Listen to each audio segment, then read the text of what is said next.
السلام عليكم ورحمة الله وبركاته. halka aad naga daawanaysaan waa Jana Gala for official. hadaan nagu cusub tahay subscribe, like, share, comment inta buu xageeni. walaalayaal, Ilaahay subhanahu wa ta'ala ayaan wax ku nahay. asiga ayaa qof walbo meesha uu hiigsanay gaarsiin kara. walaalaheena Soomaaliyeedna wayna gaarsiin karaan. hadda walaalayaal waxaan idinka codsanaynaa in aad subscribe noo saartaan, like, share, comment inta buu xageeni. idinka ayaan wax idinku nahay. hadda maanta waxaan idin sidaa hore waxaan u sii daynay barnaamij diini ah, su'aalahaasoo ahaa su'aalo diini ah.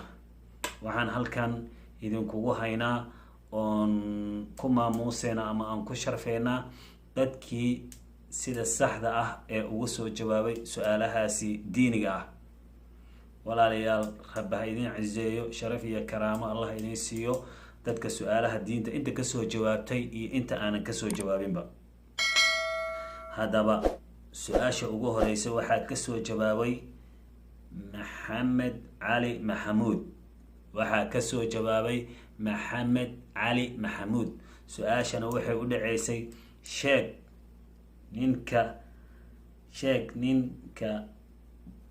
ninka muslimka ah ee gacan ka xaqdaran disha diyadiisu waa imisa.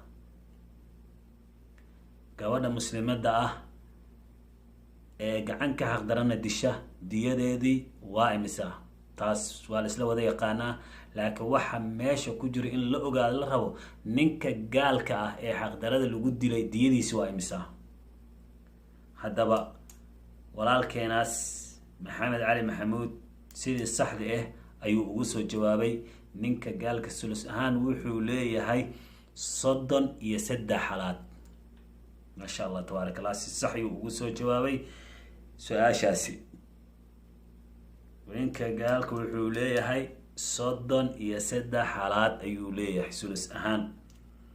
سؤال شلبات waxay kasoo jawaabay gabar muslimada ee Soomaaliyeed magaceedna la yiraahdo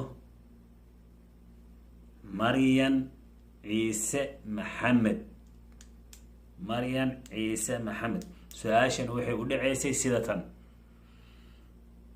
sheeg saddexda qof ee ugu horeeya ee naarta gelayo. walaasheena si sax ah ayay ugu soo jawaabtay.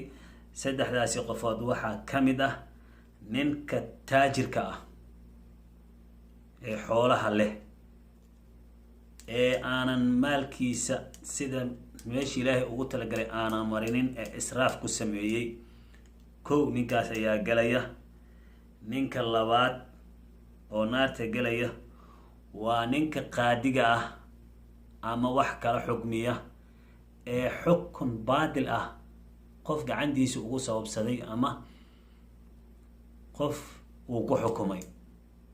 ninka qaadiga ah waxaa laga doonayaa inuu xaqa sida Ilaahay uu u faray inuu u sameeyo ee aanan iyo lacag iyo balaayo uusan u sameyn. maanta waxa weey dad baa jiro oo garta ama xaqa inay sooraan la rabo oo diinta yaqaan ee sheeqiyaal masheeqiin ah oo diinta yaqaano oo qof naftiisa lacag ku gadanayo oo xaq daro ku xukumayo.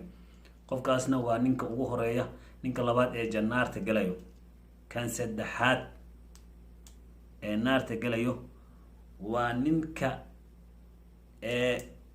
ka been sheega jihaadka ee haddana istustus u baxo inuu hebel jihaad u aaday in la dhaho camal ee halkaasi ku geeriyoodo. janna isma arkaan ninkaasna naar ayuu galayaa ayaa leeyahay. waciidu billah, ilaah naga najeeyo. su'aasha kale waxaa ka soo jawaabay Saadiq Suleymaan Cabdi. sheeg su'aashan waxay u dhaceysay sheeg ninkii nabiyullaahi maxamed calayhi salaatu wassalaam markuu Taa'if u hijroonayo waxaa la socday nin asxaabi ah. ninkaasi magaciisa sheeg. walaalkeena wuxuu ugu soo jawaabay sida saxda ah. ninkaasina waxaa la dhahay Zayd ibn Haris. maasha allah tabaarak allah, sida saxda ah ayuu uga soo jawaabay.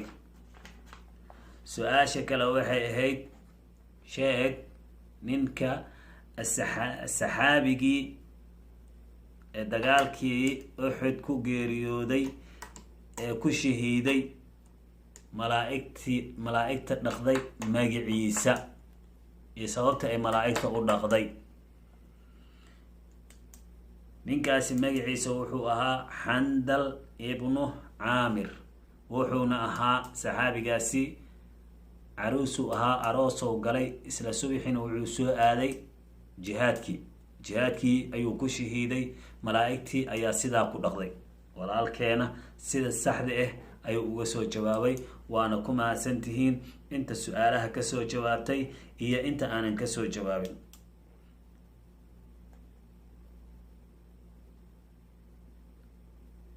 maasha allah tabaarak allah. waxaa kaloo jirtay nabiyullaahi maxamed calayhi salaatu wassalaam wuxuu lahay oo salaada u aadaamayay mu-aadimiin badan. sheeg mid ka mid ah mu-aadimiintaasi. waxaa kasoo jawaabtay xaawo cabdulqaadir ciise, waxayna uga soo jawaabtay sida saxda ah waa bilaal ibnu rawaaxi ayuu ahaa. waana ku mahadsantihiin inta kasoo jawaabtay iyo inta aanan kasoo jawaabin. halkaa naga daawanaysaana waa Jana Galafoor Official. codsigiinana waa tixgelin doonaa oo ahaa noo soo badi su-aalaha diiniga. waana ku mahadsantihiin. wassalaamu calaykum waraxmatullaahi wabarakaatu.